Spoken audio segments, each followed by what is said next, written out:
All right, folks, welcome in to the very first podcast interview on the channel, Drewski's Cards. We have a very special guest this evening, a gentleman who goes by the name of Quietly is his moniker online. He is the owner and admin of an exclusive Discord server called Sleeved. You can find him on Instagram under that same moniker, Sleeved. It is in the description of the video. If you have any questions, take a look at that. Make sure you like, subscribe, and of course, go see our friend Quietly over at Sleeved. So without further ado, we're going to get into a few questions. We're going to start with a quick intro, and we'll just kind of go back and forth and bounce off each other. Does that sound good? For sure. Awesome. Okay. So for those who don't know you quite yet, tell us a little bit about who you are. Spare us the personal details. Obviously, we see that your moniker is Quietly, but your name here is tagged as Jackson. So I don't know if that's your real name or not. If it's not, that's okay. But tell us a little bit about who you are. Yeah, so I'm Jackson. I'm 23. Like you said, I run Sleeved. Yeah, it's just a Discord that I felt was needed in the marketplace. I felt like product was getting a little too hard to acquire, and as a businessman, I felt like there was a service I could provide that would make it easier for other people, and on top of that, I could capitalize on the market being the way it is. So I can try and make it easier for collectors to get their product when it's hard right now, and then on top of that, because as an investor, I like to be able to buy cheap and hold, and it's kind of hard to do that when certain boxes are coming out at release date, over MSRP. So like I said, this is just kind of my way to attempt to help others, and then also again capitalize on a bad situation. So would you say you're the Robin Hood of cardboard? No, definitely not. No, because that would mean giving stuff to people for free. We can't have that. We love the capitalism there. So thank you, of course, for doing what you do. Everybody is very appreciative within the Discord server. I guess quick disclaimer, I am a part of the server. I have been for about 6 to 7 months. And let me tell you, it has paid for itself probably 100 to 1,000 times over. Mm-hmm. It's worth every single penny of the expenses, which are not high. And if you want more information on that, you can reach out to myself or to our friend Jackson here at Sleeved after the podcast is over. For the viewers who aren't aware, give us a high-level overview of what the Sleeved Discord server is. And we don't have to overcomplicate that either. Mm-hmm.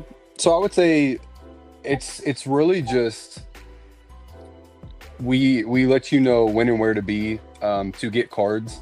Obviously nowadays you see people lining up outside of Targets, hours in advance, just for a chance to get some packs. We try to make that a little bit easier for you. We kind of let you know, hey, you have X release on X time on X date. For example, the Sam's Club prismatic drop that's coming up next Monday. You're not wondering, seeing after the fact that these products released. We let you know in advance. Be there, be on time, and you might have a chance to get something. And just to touch on, like you said, it kind of pays for itself. We have definitely gotten pushback. Even we were a free server at first, but the tools that we have, they cost money. It costs me money to run this server, which is why there's a fee. But some people are in here for $6 a month, some are up to $10 a month. But you get a Destin Rivals Pokemon Center Elite Trainer box for $60 and it's selling for $250. That pays for a year in the group. And there's lots of examples. I have friends that have gotten a bunch of those. You had like the Walmart prismatic SBC drop where people got 10, 20 of them completely manually. Bots aren't required. So like I said, it's just really it's the knowledge that we acquire and then we push out to you guys. You're not, tracking all the Twitters and doing all this stuff, refreshing links, trying to figure out where to be. So I guess that's kind of what the group provides. I love it. Yeah, no, and thank you for the overview. I thought that was very well said, and I think for anybody who is considering joining a server like that, that's exactly what it is. You spend a lot of time, energy, gas, your own personal money, Absolutely, traveling from Target to Meijer to all the, wherever you might be going to try and get cardboard these days, and those all cost money. They, you take the risk of potentially getting in a car accident or running into some crazy person at the restock. And so, it's nice to be able to get things from the comfort of your own home while you're sitting on the couch screwing around. So that's exactly what it sounds like you guys have going, right? Awesome. So let's go a little bit off script here. Tell us something quirky, unexpected, totally unrelated to your dealings with Sleeved, that you love, that some folks might be surprised to hear about you. I guess art. You can see my art in the background. I have a lot of originals. I definitely like art. I would just say I like to have a clean space. As you can see, like behind me, like I like my setup being very clean. I don't know. I just, when you're someone like me that runs, dude, like Discord's my job, quote unquote. And I'm sitting at my desk all day, I just like to have somewhere that's clean, somewhere that's presentable. So I guess you could say that. I don't know, something quirky about me. I don't know. I just love cards. My friends get tired about me talking about them so much. I really do enjoy this hobby. The chat is actually popping a little bit here. We got DC from the V saying, "Love this. What's up, fellas? Nice to see what y'all look like and are about." We got Chad in here. That guy says you're an anime weeb. Is that true? I do watch a lot of anime. Yeah.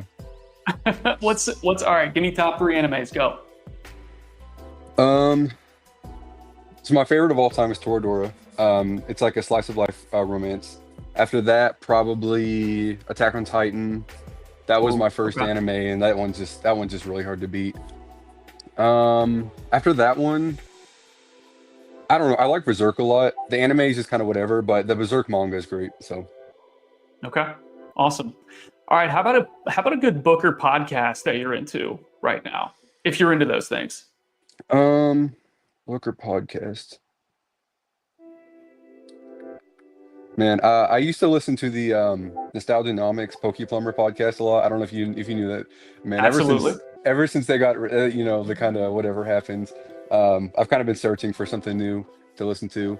I listen to a lot of Japanese podcasts just because I am learning Japanese right now. But besides that, I don't know. I don't listen to a lot of podcasts. I would say I listen to a lot of like market update videos. So like Poke Profit, just Nostalgianomics, a lot of like, Rudy Alpha Investments, stuff like that.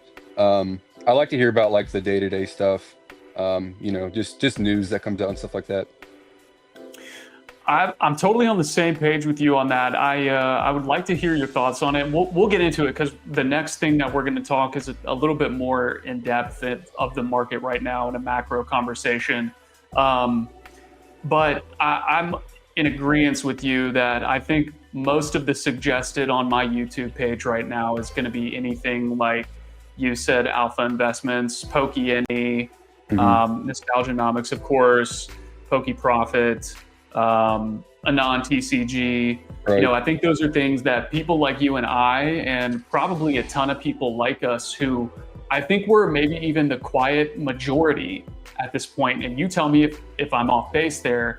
But I think that we, as a conglomerate of I love Pokemon as the artwork, the anime, the games. That's how I got into the space. But it also is an investment vehicle, and one that has proved to be substantially impressive in comparison to other alternate assets. Would you say that at this point you think there might be more investors than collectors? Where do you stand on that? No, not really. I guess the reason I say that is I just started vending recently, and I guess I would break it down even more. I would say there's more people than normal that care about value. But there's also just the amount of people that would come up to our tables and just be looking for like $5 singles to put on their binder. And to me, if you're looking for singles, I don't want to say you don't care about value at all. But it seems like a lot of like the value, like crypto bros or what, you know what I mean? They want slabs and sealed. And you'll have a lot of people that'll come up and they're like, oh, I'm looking for this little $5 illustration rare to finish my, Black Bolt set or whatever. So, I think there's definitely a lot more investors. Another way to think about it is, just the prices that Sword and Shield are at now. Even if people are like quote unquote investors, a lot of people have proven that they can't hold stuff long term. Every big price point or move up, you'll see a big sell off. Even like Paldea Evolved, when it was approaching $400, there was just a massive sell off and it kicked it back down to 350. So I don't know. I think because it is a speculation and it's not like a pure stock investment, you're always gonna have people that, I don't know. I don't want to insult anyone or like seem like higher than them, but it's just, there's just a lot of paper hands in this community. And I think it's just because for starters, they're not seasoned investors. I think also with it sitting on your shelf staring at you, it kind of you get reminded of the value of it a little bit more than someone that's just putting money into their 401k. But I think there's a lot of reasons and a lot of people that just kind of paper hand stuff, because you see a lot of the FOMO, and I think it, the same way people FOMO into something, I think a lot of people FOMO out of their investments. Absolutely, man. I mean, I couldn't have said it any better myself. I talk about this in a lot of my YouTube videos in regard to people just, the translation from the stock market over to the Pokemon market. It's very similar. A lot of people who are green or novice make the same mistakes when they're trading stocks as when they come over to this space. Now, of course, you can't rip open a pack of Palantir or anything like that and get instant gratification from it. But I think people have the same habits. So I think we're on the same page. So let's wrap up the intro with just saying this. What keeps you up at night? And on that topic, are you an early bird or a night owl? What keeps me up at night? I mean, like a very literal term, I would say like Clash Royale or like anime. I guess outside of that, it would maybe just be like, maybe like a touch of FOMO. Like, is my money working for me in its best possible way? Should I be selling something to put money into something else? And then what was the second question? Are you a early bird or a night owl? Oh, I would say I definitely tend to be a night owl. But I mean, again, since like Discord is my job, quote unquote, my sleep schedule can get really wild. My sleep schedule, especially like since COVID, there'll be times where I'm waking up for the day at like 8 p.m. and then I'm going to bed at like noon, just like weird stuff like that. So, but I would say I definitely tend to stay up late. Okay, awesome. All right, let's transition into our next topic, and we're going to open this up. This is probably going to be the most that we talk about throughout the podcast, and that's just an overall macro conversation. I don't want to forget about the folks in the chat. It is popping a little bit. Let's see. DC did have a really quick question. He said, how many partners do you work with on Sleeved, and are you the only owner? Yeah, I am the only owner of Sleeved. Okay. Chad came in and said, "How long have you guys both been collecting?" Do you want to answer that first? So I got back into the hobby, I want to say around 151. I think it was exactly June of 24. Because that's when I remember first buying like Fusion Strike booster boxes and stuff like that. I remember I was watching a And what was the Pokeoz price on video, those? $200. It was something ridiculous. There you Um, I remember I was scrolling on YouTube in my old apartment, and a Pokeoz video came on, and he was talking about just like just Pokemon investing stuff like that. And I was like, Pokemon, I haven't heard that name in a while. And I watched it, and he was just talking about, I don't know, just random stuff. But um, I I had a large sum like lump of cash. I used to be a sneaker reseller, and I just sold off my entire supply, and I just had, a lot of cash just kind of sitting around. And I was looking for something to move it into, and this video about Pokemon investing came up, and I was just like, you know what, like why not? So I started buying Sword and Shield cases. I bought a couple Fusion Strike, a couple Evolving Skies, a couple Lost Origin. I've been lucky enough to not have to like sell any of them off. So yeah, I have seen really good gains, and I Yep. would say I've been, I've been lucky enough. I mean, you can't really get much luckier than dumping five figures into Pokemon. 6 to 8 months right before the biggest boom really ever. So I would definitely say there was a lot of luck involved. But again, like I was talking about earlier, just not paper handing stuff. A lot of people sold off Evolving Skies when it hit 1,000, when it hit 1,500.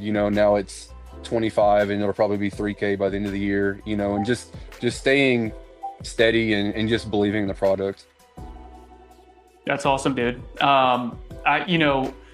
Luck is always a piece of every investor's journey, but like you said, staying the course, trusting in your investments, that's really what pays dividends as time goes on, and time is truly kind of your main vehicle when it comes to compounding those gains. So just really quickly, I'd say I got back in around the end of 2018, the tail end of 2018, the beginning of 2019. I was around when Hidden Fates was sitting on store shelves. ETBs were plentiful. You could basically get whatever product you wanted to. Things started to change towards the tail end of 2019 when there was rumor about a pandemic starting, stores closing, and people getting free money. So I got back in around that time. I stayed in, but I didn't continue acquiring Pokemon. It was more so sports cards, actually. If you remember the rookie, I don't know if you know anything about sports, Q, but the NFL rookie class of 2020 was absolutely insane. Really? It was Joe Burrow, Justin Herbert, Tua Tagovailoa, and so I was going after a lot of those cards. And I kind of put Pokemon on the back burner because that was the beginning of Sword and Shield, which was a huge letdown for a lot of us who had been coming from the Sun and Moon era. Right. And that was just part of it. But I definitely got back into it probably towards the tail end of 2024, right when things started to heat back up, and here we are. So let's see if there's anything else in chat. No, not so far. Okay. So I thought what you were saying was a good way to segue into this conversation. Let's talk about 2020. My first question was going to be, were you aware at all of the craze that was taking place during COVID? Were you doing sneakers during COVID? Yeah. Okay. 1 second. Let me plug my phone in. Yep. Yeah. To answer your question, yeah. So during COVID, I was very much in my flipping kind of, scalping, quote unquote. I mean, I guess Dillard just was scalping. But yeah, I was waiting in line at Walmart's. I was waiting in line at Best Buys. I was that guy. Since it was COVID, It was towards the end of COVID, but you know, I just didn't have anywhere better to be. And so yeah, I mean, I sat in line for Prism Megas, I sat in line for Hidden Fates ETBs and Kanto Power boxes, Yep. and GPUs and PS5s and all that good stuff. So, um, you know, I definitely wish not only I had like instead of flipping this stuff that I flipped, I would have either kept it, or I wish I would have stayed in the hobby because I remember specifically like one of the last Pokemon items that I flipped was Eevee Heroes, so Japanese Evolving Skies. So I left the hobby right before Evolving Skies came out, you know, right before. And, you know, to be fair, I probably wouldn't have invested. At the time, I did not have a very long-term mindset with, you know, much of any of this stuff. So, you know, I'm not too hard on myself because I know that the odds of me holding any of that stuff would have been pretty low. But yeah, I definitely, I was around for the COVID bubble and all that kind of stuff. Okay. Kind of moving into some questions I had for you. Discord, was Discord an avenue for folks to get product in 2020? Because I was not in any, if that was a thing. As far as like the Discord services we have, Like notification groups, yeah. right? So there weren't any, as far as I remember, there weren't any like Pokemon specific ones. You mainly just had ones like sneaker group, like flipping groups. So Okay. now they're even bigger. They're like, it's just anything that flips. A lot of them started off for sneakers, and then they kind of like branched off into like Funkos and Pokemon and like NFTs and like all that kind of stuff. It was really just like, you know, any way like a high school kid could make money online. That was kind of like their bread and butter. But they definitely did. They focused on Pokemon because I remember that's how I found out about like Champions Path ETBs and stuff like that. Yeah. But yeah, to my knowledge, I don't remember any that were just Pokemon. Mainly just because, you know, back then it wasn't the way it is now where every single item is like, you know, if you get it for MSRP, there's a margin. It was like maybe Hidden Fates ETBs, you know, maybe some Champions Path. You know, it was only a few items. And then it kind of died off like towards like Evolving Skies and stuff like that. It wasn't, you know, flipping for double MSRP. So I guess there almost just wasn't a need for it, just compared to like today's standards. Yep. I 100% agree. For me, I was totally out of the loop if that was something that was going on for Pokemon specifically. And I personally think that what we have going on right now in 2025 with groups like Sleeved and some of the even really big groups that folks are aware of. I won't name names, but you know, clearly there are tens of thousands of people in said groups. They're going after 10 of each product. Then you have just your everyday, you know, Steve and Sally going to Target, Walmart, Meijer, trying to get some in store, maybe trying to catch something online, but not having much luck. Between all of the people trying to get product right now, how do we slow down? You know, when does this stop? And what will be the driving force for slowing it down? I think it could be a bunch of different things, and I won't expand too much on this first one because I feel like it's kind of obvious. But just like market slowdown, if we entered some sort of recession, or people just aren't spending money on stuff like that, that obviously could. The two big ones that jump out to me is either overprinting or just lackluster art design. So people want shiny things, and they want things that are valuable, even if they say they don't. You know, right now Prismatic's the hottest thing because it has, you know, the God Pack that's, you know, $4 or $5 grand, you know, etc. And I remember when the Charizard leak that just came out for Phantasmal Flames, and I was just like, okay, like people weren't liking it, and I was just, you know, I didn't personally care. I was like, you know, it's whatever. I kind of figured it wouldn't be the only Charizard in the set. But stuff like that, you know, and like you were saying about early Sword and Shield, where it was just very lackluster. It was just like full art, you know, rainbow rares that nobody wanted. You know, you get Yep. Darkness Ablaze, where the top chase was a Charizard, and it wasn't even a rainbow. It was like the tier below rainbow. Stuff like that can definitely just push people out of the hobby, or at the very least, push them towards older, like out of print product, like Sword and Shield, or maybe like, you know, early SV. And then just overprinting, which, you know, from what I'm hearing, isn't really possible until at least like early 2026. Yep. You know, from what I hear, they have to bid on like printing space and stuff like that. You know, and then if they were going to open up their own printing facility, that could take, you know, a year plus. And then they also, you know, if there's a downturn, then they have a facility they can't use. They have to decide if they want to, you know, do that. So, yeah, I don't know. I feel like I'm in a very comfortable position to say that there's not going to be a downturn anytime soon. As a notification group owner, you know, I'm in the position where I, you know, maybe don't want there to be a slowdown because I can profit off of that. Which, you know, again, regardless, I'm gonna position myself in a way, if there is a downturn or not. If there is a downturn, I can finally buy the product I've been wanting to buy. Right.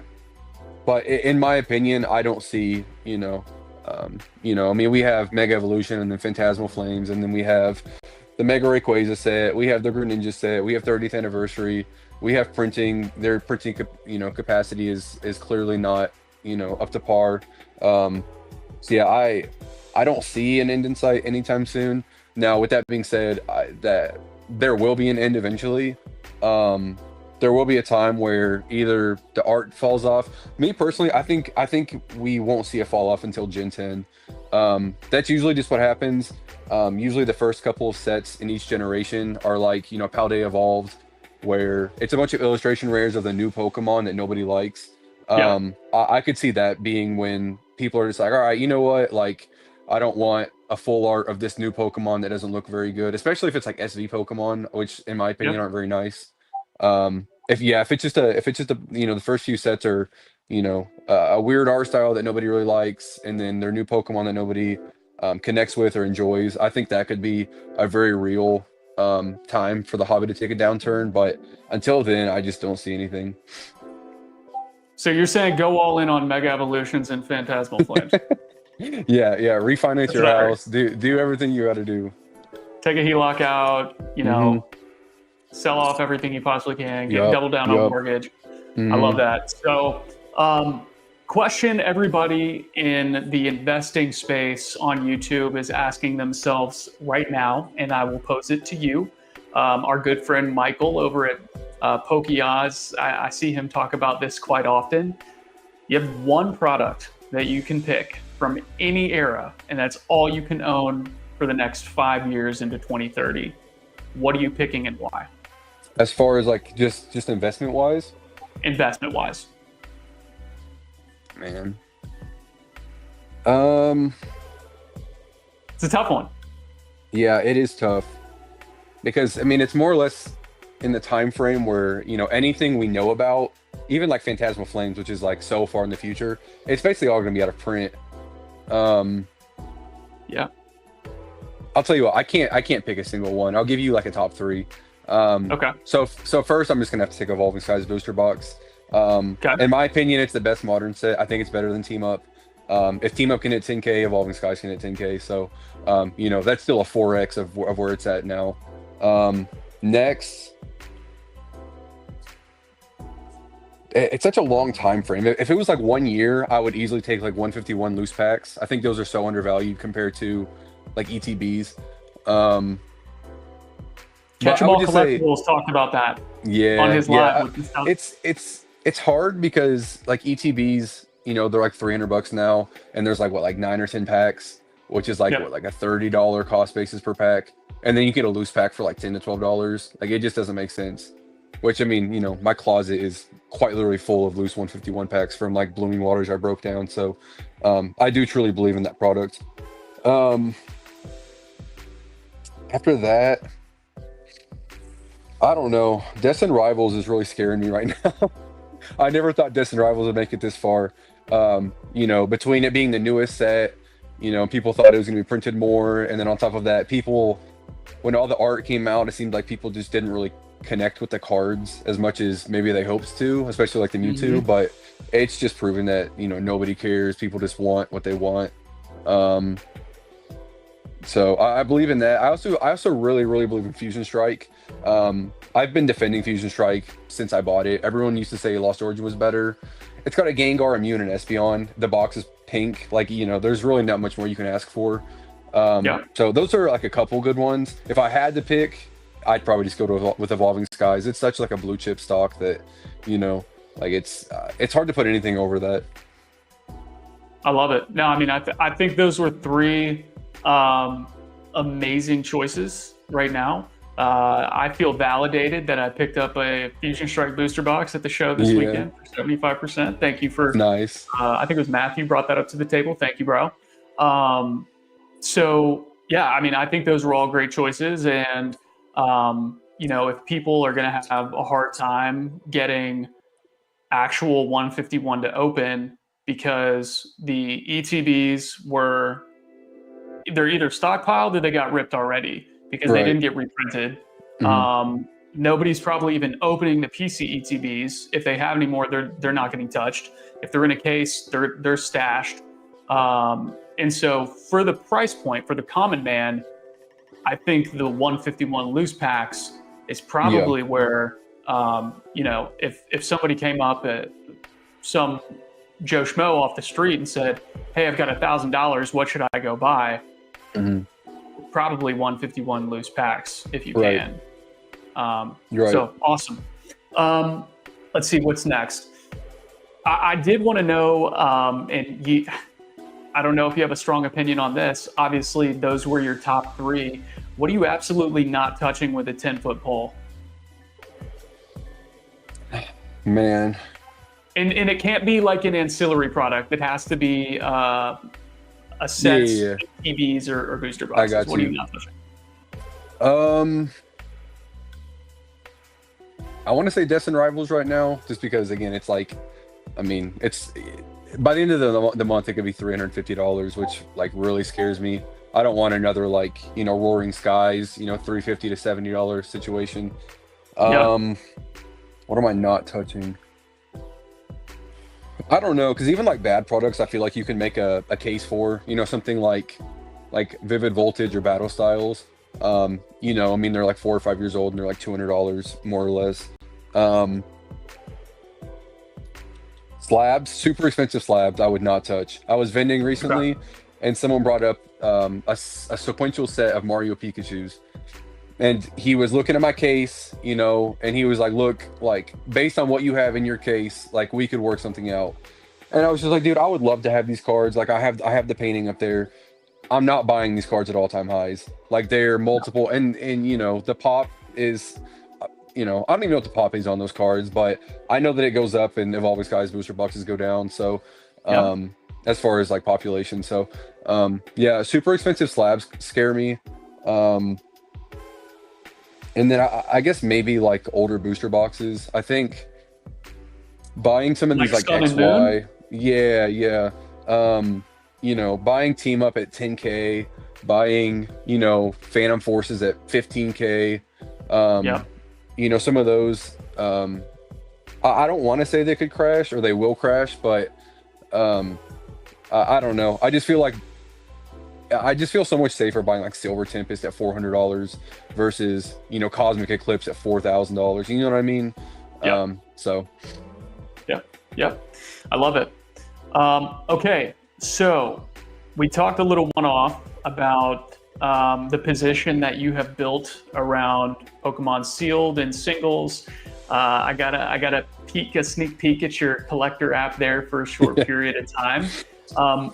What were your motivating factors for choosing the sets and products that you did? Was it the artwork? Did you see the potential in where the set could go financially? Talk to me a little bit about that. So I would say a lot of it was just when I first hopped into it, I can't remember exactly what SV said it was, but I remember everyone thought SV was super lackluster. It couldn't have been any later than like 151. So, I mean, my picks for SV were like 151 Paldea, And I didn't know a lot about Pokemon when I first hopped back in, and everyone else said it was bad, so it's bad. Um, and then at the time, Cosmic was, or not Cosmic, Sun and Moon was starting to get decently expensive. Um, and I was just like, well, man, I guess Sword and Shield's all I really have. I kind of knew Evolving Skies. It's you just look at the set and you kind of know. You know what I mean? If you know anything about Pokemon, you see Umbreon, you see Dragonite, you see Rayquaza. It's just like, yeah, it's gonna do well. Fusion Strike is Gengar. So I wouldn't say, again, it was really just luck. I just focused on Sword and Shield because that's just kind of, it was the out of print set, or the out of print era. And I was just watching a lot of like PokeTubers that were, kind of giving their opinions on, what to look at and what to buy. And, like I said, my first video back was PokeOz. I don't really watch him anymore, mainly just because I think he's really good for beginners. There's only so many times you can hear that buy the booster box that has Umbreon in it. You know what I mean? It's just like, it is good information, but it's just not good information for everyone. Sure. That's why I gravitate more towards like to Dan or to like Rudy, because they're, more in the weeds, and they have a little bit like deeper ideas. But yeah, I would say it was definitely luck. I don't know. I didn't necessarily like pick what you know what I mean? Like, I didn't get 151 until Blooming Waters came out. And then I got some like PCTVs in a trade. Yeah, I mean, a lot of the stuff, I don't know. I think my first SV era purchase was like Surging Sparks booster cases in like November. And then I pre-ordered like some Prismatic PCTVs like the same month on Pokemon Center. So I definitely spent a lot of time in the hobby, but I was very much just focused on Sword and Shield. Awesome. Well, appreciate the transparency. Those were obviously the good old days when you could still get cases from Pokemon Center. Right. RIP. But yeah, no, I think all of those were very valid. And, I think what you said towards the tail end of that comment was, I think it kind of resounds with a lot of people who get back into the hobby. You can only really buy what's sitting on shelves. Now, right now, that's difficult for Just everybody nothing. because there's nothing, there's nothing sitting on shelves. But for people like me who got back in towards the tail end of 2024, there was 151 still there on shelves, but it wouldn't be there for long. And, some other sets would start to pop up, Surging Sparks, things of that nature. And so you really, like you said, some of it is luck. If you happen back into the hobby when Evolving Skies releases, and you get out like me when Battle Styles was coming out, that's kind of shitty timing. Yeah. But that's part of the game. So I'm glad that you touched on that. All right, we're going to do a little bit of imagination time here. The year is 2030. I'm going to throw some products at you. I want you to tell me what the prices of those products are in 2030. Are you ready? Yeah. We're going to go quick. Okay. Evolving Skies booster box. Wait, I got to think. 2030 is in 5 years. 5. Yeah, okay. 5 years. Evolving Skies in 5 years. 10K? Okay. It very well could 150 be 10K. 151 sealed ETB Pokemon Center case. 10K? 2,500 each? Okay. 2,500 each? Okay. Mega Evolutions booster boxes. 1,500? Okay. 151 loose packs. Oh, man. $50? I don't even know. Ooh, that sounds like a good investment then. Yeah. Oh, yeah. That This is not honestly seems like financial advice. Yeah. That $50 even seems low for 5 years. I don't know. Yeah, I'll go with 50. Okay. Fusion Strike booster boxes. I'll put it where Cosmic is compared to Team Up, so like 5K maybe. Team Up booster boxes. Oh, I don't know, 20 maybe. I feel like it has. I feel like it has a better chance of going back to 5K than it does to 20. Okay. First edition base set booster boxes. What are they now? Like 300K maybe? Yeah, I don't even 250, know what 300. 250, 300. Oh man, with rip and shippers, maybe double, maybe like 500K, like 500,000. I don't Okay. know. I don't know. I don't know how many of those All are right. getting chewed through compared to like Evolving Skies. Yeah. All right, so last one, we'll just do a random one for fun since we didn't know how we felt about it. Destin Rivals booster boxes. 5 years. I'll go 2K. That seems conservative. Okay. Very good. Guys, if you are listening and you are watching and you have any ideas about what you might want to invest in, these are the types of questions, these are the types of things that people who have money that they want to set aside for hobbies like this are thinking about.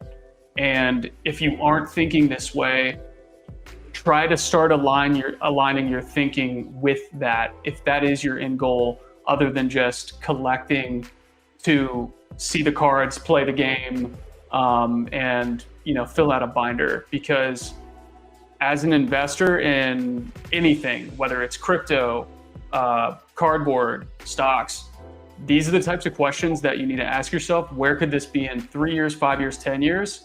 I can guarantee you that's what the big boys like Rudy at Alpha Investments have thought about. If you don't believe me, go watch his most recent video about his comments on the Silver Age of Magic the Gathering. Maybe he made the wrong call on some of those things, but that was where his mind was, and he has a lot more money than I do. So that is that. We're going to transition into a little bit more about Sleeved, okay? Because Okay. I had you on. You've given me your time. I want to be, respectful of your time and give you an opportunity to kind of shine a little bit more light on what you guys obviously have going on there. How did it start? Walk me through the beginning of Sleeved. So I want to say it was back in like November or so, when cards were starting to sell out. I was in a Discord marketplace, talking to some of the guys in there, and they were just talking about how they kind of saw this vision of the future, based on like what was happening with Surging Sparks. Surging Sparks was being listed at $100 and it would sell out within minutes. And then, another store would list it at 110 and it would still sell out in minutes. And people were just kind of like confused. And then, you had Prismatic announced. And then, I want to say before all this that I'm saying, but people knew that you had the Team Rocket set coming. And people were like, well, besides 151, early SV was very lackluster. And if you look at Sword and Shield, it's kind of similar, where the back half was pretty crazy. Yeah. And they were like, I wonder if the back half of SV is going to be, just as ridiculous as, the back half of Sword and Shield with Evolving Skies and Fusion and Lost Origin and Silver Tempest, Chilling or Crown Zenith. I'm not big on Chilling Reign. And so when stuff started getting a little bit harder to acquire, I started, again, I used to be in groups that were helpful for when you were trying to get sneakers or PS5s or whatever. So I was just like, well, I wonder if there's a Discord for Pokemon. And lo and behold, I did find one. They are I won't say who it is. They're not a bad server or anything like that. They were expensive. I want to say they still are expensive, and like by expensive I mean like $35 a month for like exactly what we provide. And they're also not advertised very well. They had one social media, they had a couple hundred followers, and when they would post success posts, they got maybe 2 likes. And I was just like, well, I mean, there's 20 different sneaker cook groups. Why can't there be more than one Pokemon group? And so I began working on Sleeved. the big group who shall not be named, which, no hate to them. Funny enough, they actually started after we did. They just capitalized, and again, shout out to the owner for capitalizing on it properly. He capitalized on it quicker than I could. I remember I would have an idea for something, and I would wake up and they had implemented it a day or two before. And again, this is not to, what was me. This is not to claim ideas or whatever, but it's just, at first the market really does matter. And what's his name? He made a great comment. The YouTuber that we Pokemarket Lab. I don't know why I couldn't remember his name. Yeah. Pokemarket Lab made a really good comment. He said, a lot of people get tired of seeing all these group posts. But the thing is when there's more of them, it kind of creates, it's capitalism. It's better. We have to create a good product, right? We're not forced to innovate. If it's just one group and they just kind of provide, you guys just get whatever we say you get, right? But when you have, okay, well, this group covers Pokemon really well. Okay, well, another group pops up that covers Pokemon really well, but it's not just online, it's also in store. And then another group pops up that's both of that, but then they also cover One Piece and Magic.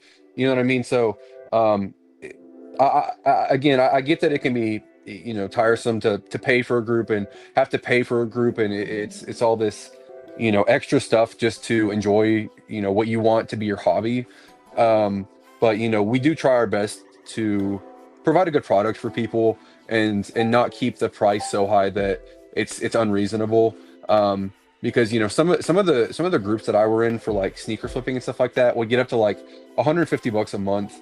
And I don't think we provide any kind of value like that, just by, more or less reposting Pokemon Center links.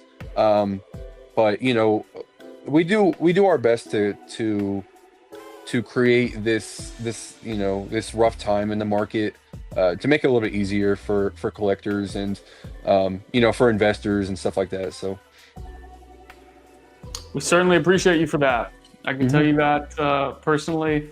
I think it's a wonderful service, and despite what some of the folks who are purists in the hobby and what they might say, like Opossum Bud or Kira or some of those folks on YouTube, nothing personal against you, but this was always inevitable. And I think the proof has now been proven. The blueprint was there in 2020. I think 2025 has now kind of solidified the modernity staying power. It's not just a children's game. It's more than that. Of course, there are the wonderful things that come with the overall TCG, like the card, the actual game itself, and the video games, which people love and are passionate about. But there is more to it. And, I guess the old saying, fool me once, shame on me, or shame on you, fool me twice, shame on me. I think that's as true here as it ever has been, where people who were involved in the craziness of 2020, maybe they did slide out of it for a little bit after it cooled off in 2022, and even into 2023. And I think it's gonna be a lot harder for them to exit the hobby this time, even when things do cool off, because they have seen, okay, I'm a 1990s baby. I don't know when you were born, but I've established myself. I've got a family. I want to find other investments. I love Pokemon because it came out in the 90s and the early 2000s. And there's a shit ton of us who are in the same boat. And real estate is expensive as hell. Right. It's hard to acquire a ton of stocks. The S&P only moves up 7 to 8%. Recently, it's been more in these past few years. But people see what's happening in Pokemon, and they're looking for groups like Sleeved to help them enter into the space, because you can't be everywhere at once. And when products aren't on shelves, services like Sleeved are they're a godsend. So absolutely shout out to what you're doing, and continue doing it.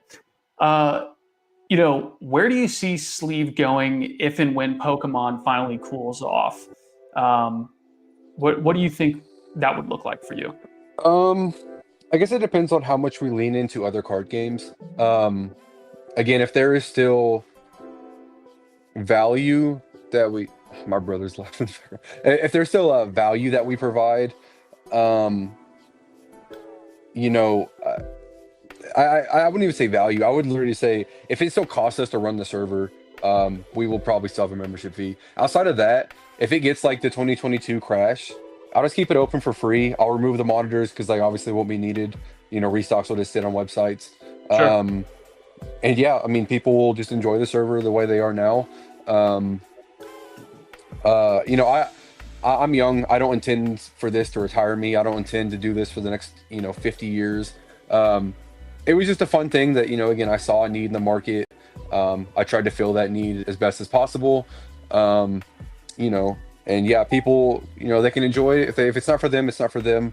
But yeah, we'll be here, as long as people want to stay in the server and they want to hang out and they want to, buy, sell, trade, or, just find out when the newest leaks or sets are coming out. We'll always be here for that. So That's awesome. Yeah. I know that there are some people in the server who have certain feelings about Nostalgianomics. He said something interesting in, I think it was his interview with Catch 'em All Collectibles recently, which was just that similarly to what we have going on in Sleeved with community, these rip and ships kind of provide very similar environment where in an increasingly virtual and kind of isolated world, it's nice to be able to get together with people who have common interests and common goals, every couple days, and just shoot the shit and pick each other's brains, buy, sell, trade, and celebrate in each other's successes. Of course, there's a hashtag or a entire channel committed to that, and I love that the automatic reaction is celebratory with the little emoji. I think that says everything you need to know about groups like this and other groups too. So this could be short and sweet or long-winded. What do you feel has been your greatest success with Sleeved, if there is one right now? So I can give you a literal definition, and then we can just kind of go from there. It's very similar to cloud cards that I just launched. I no hate to anyone. I have got a little bit of pushback from that, but from members, they're just like, oh, I understand that the business model isn't super popular, but it's very similar to when I first joined or I first started Sleeved. I couldn't pay people to join the server, like quite literally. Like nobody wanted to join. I would post success like, hey guys, look, we just hit this restock, whatever. Nobody cared. On top of that, I couldn't find YouTubers that were willing to work with me because we were so small. It was hard to find people. We didn't have a website. Our Instagram only had a couple followers, like 10, 20, and the YouTubers were just like, no, that's not for me, you know what I mean? And sure. So eventually I was able to find a couple, and I remember this one smaller YouTuber, he had maybe like 300 or 400 subscribers. I paid him for like 5 videos, 5 like shout outs, and the very last video that he posted ended up going like semi-viral for his channel, at least. Okay. Again, he had like 400 or 500 subscribers, and I want to say the video got like 20,000 views. And at the time we were still a free server, and I remember within the time frame, like 24 hours of that video being posted, we gained, like 1,500 members. Oh shit! So something like that can, it really just shows you that you really never know what can pop off.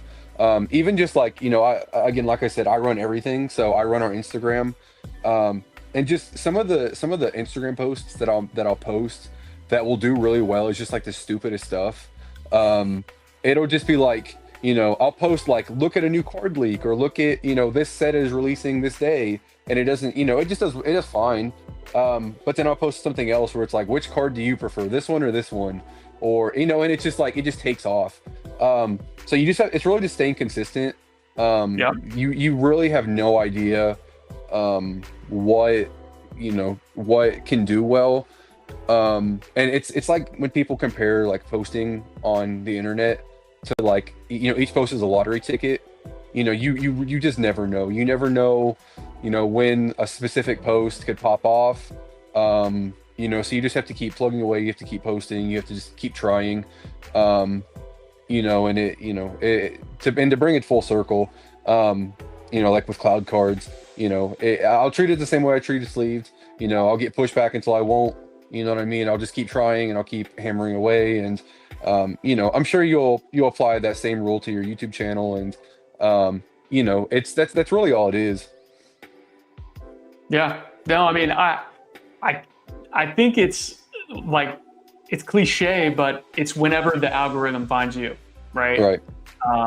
When does it get pushed to the masses, and they hear something or they see something and something clicks with maybe something you said or that you've posted, and you just, it's kind of that breakthrough where it's building while you've been working on it. Right. And finally the spillways, they kind of open. So that's really cool that that's how it worked for you. Mm-hmm. Now, I know when we were talking pre-show, you had mentioned something about businesses. Besides Sleeved and what you have now started with Cloud Cards, do you have any other businesses that you want to talk about that we don't know about? You don't have to. I don't have any, period. Okay. Like I'm already so busy. Sleeved keeps me decently busy just because you do need to be around to ping restocks. And then, running social media is not, it's not hard, but it's just a little time consuming, creating Instagram posts and stuff like that. But then on top of that, with Cloud Cards, I need to vend to take slabs in, to make content. And then I'm also ideally streaming every night. And then, I am partially still in college. So, I do not have time for another business. Okay. I guess unless you just want to say like investing, quote unquote, is like another part of my business. But even that, like I haven't been buying sealed much recently, just because a lot of the money that I've been making has just been, like all the money I've made from sleeved has just gone into Cloud Cards or back into sleeved. So no, I've not taken all the money and just bought evolving size booster boxes, or maybe that would have been better than what I've spent the money on, but no, yeah. So Love it. Have you seen Alex at Nostalgianomics video recently where he says, "I wish I wouldn't have paid off my house and sold all those." Do you see that? Mm.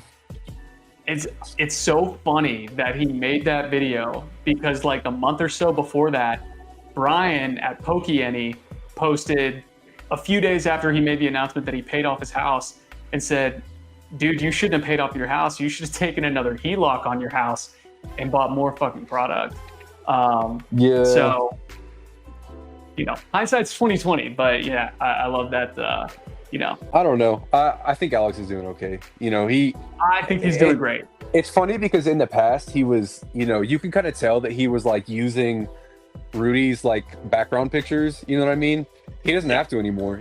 Like recently he's been using his own shelves and stuff like that with his booster cases. So, and from what I understand, he didn't sell that much product. Yeah. It was like low 5 figures, which, I don't even want to comment on another man's like, you know what I mean? Like he doesn't know what, I don't want to comment too much on what he has going on, but I would imagine he's still doing okay. Yeah, I would imagine too. All right, so we're going to transition to the closing remarks. We've been on here for nearly an hour.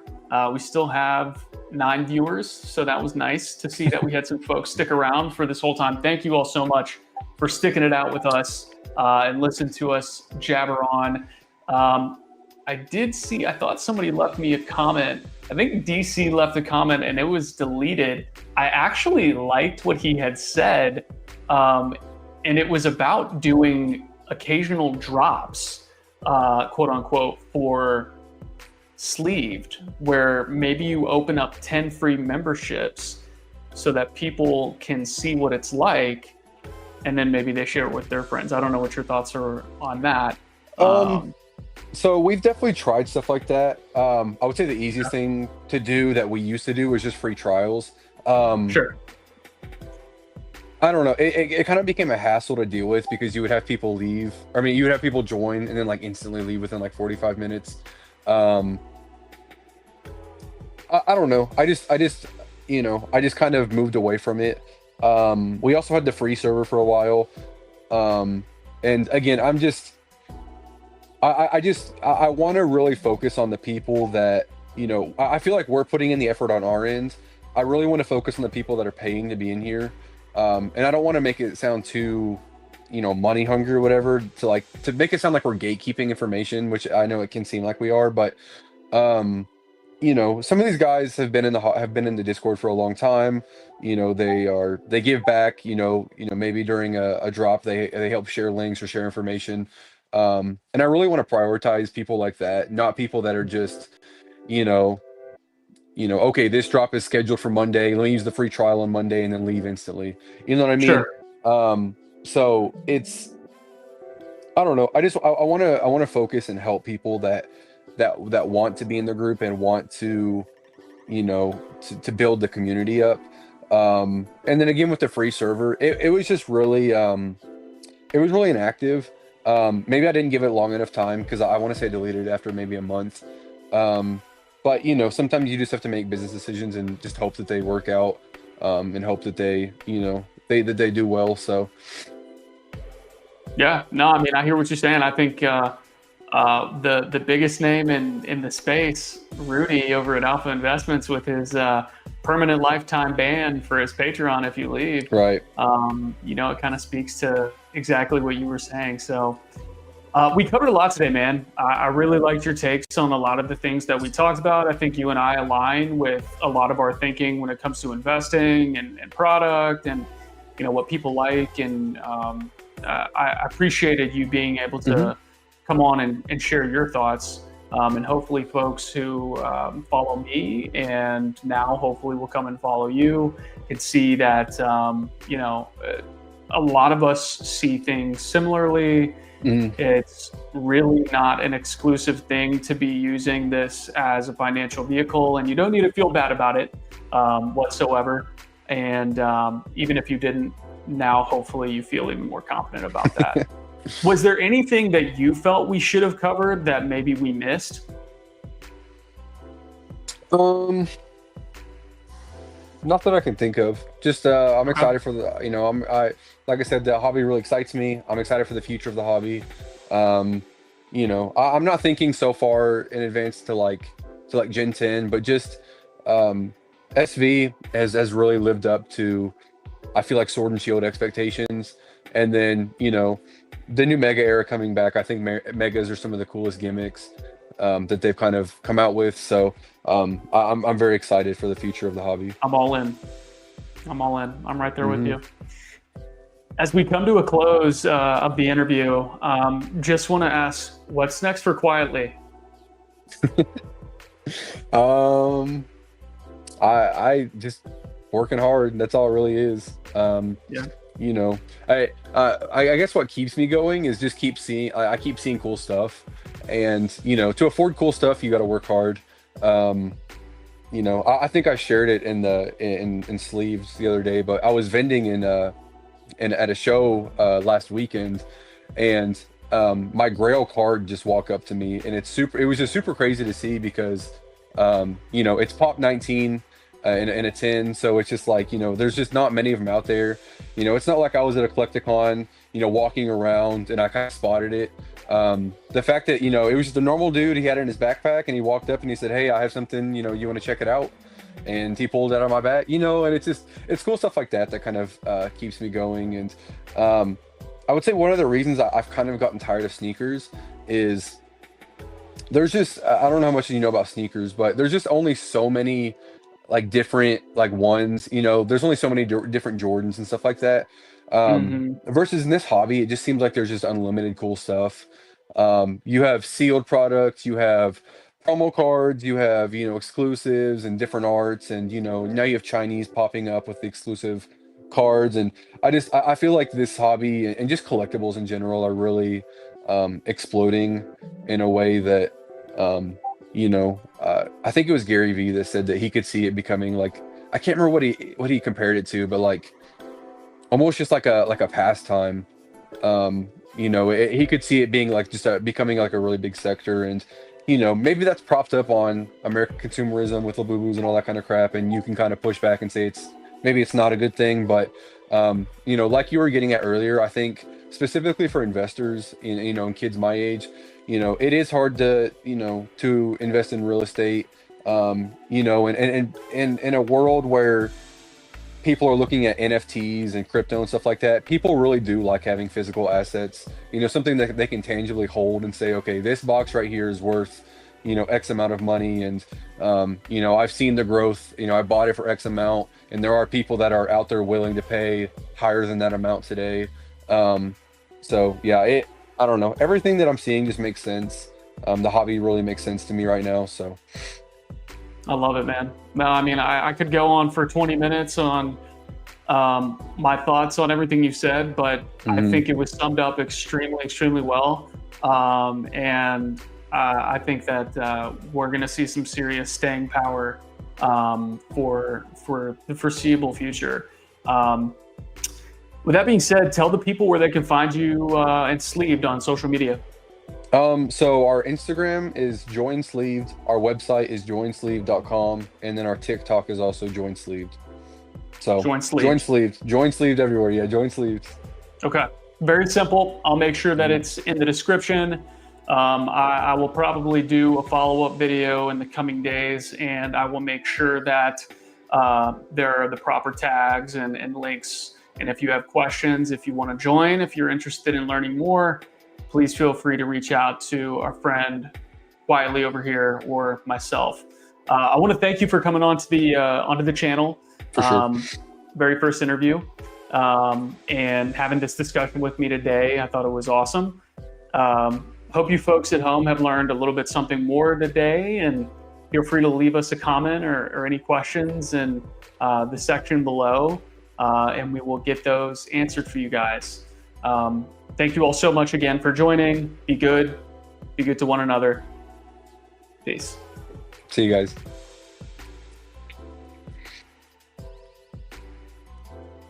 Awesome, dude.